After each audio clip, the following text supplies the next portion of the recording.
Hello happy gardeners, welcome back to Stinky Ditch Nursery. We got the Charlie White on camera again. Say hello, Cha.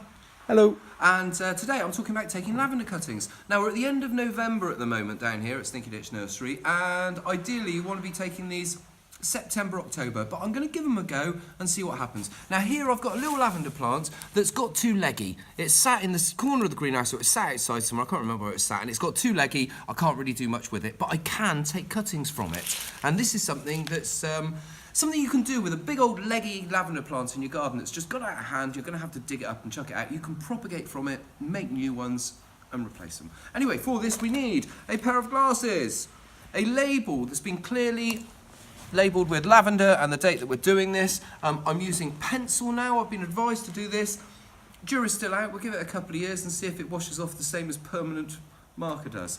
Anyway, we also need some cutting compost. Now this cutting compost, I've put a bit of topsoil in this, so I've got third gritty sand, a third recycled grow bags, and a third topsoil. And I've given it all a good sieve with quite a fine sieve there, about a 5mm, whatever that is in Imperial. I've got no idea. Sorry, Americans. Anyway, we get our pot, a 1 litre pot. We put in the compost, we give it a tap down to knock the air out of it, and we always leave a good old gap on the top so that when the water sits on it, it will drain down far enough. We then take our cuttings. Now, Charlie, if you can spin in here a little bit. What we're wanting is a semi-ripe cutting. So we don't want something this green, and we don't want something this woody down here. We want something in the middle, like that. And if you cut it just below a leaf, strip it off, and then pinch out the growing tip. Very important. And stick it in the side, like that. Give it a bit of a pop down.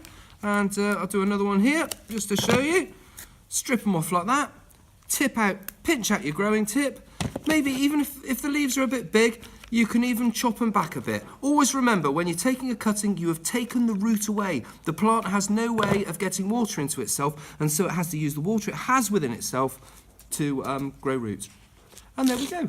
I'll stick the label in it. I'm going to stick that in the corner of the greenhouse and just leave them over winter. I've had a good success rate with it. Never used rooting hormone or anything like that. And we'll be potting those up in the spring. This has been Robbie Phoenix and Charlie White on camera down at Stinky Ditch Nursery.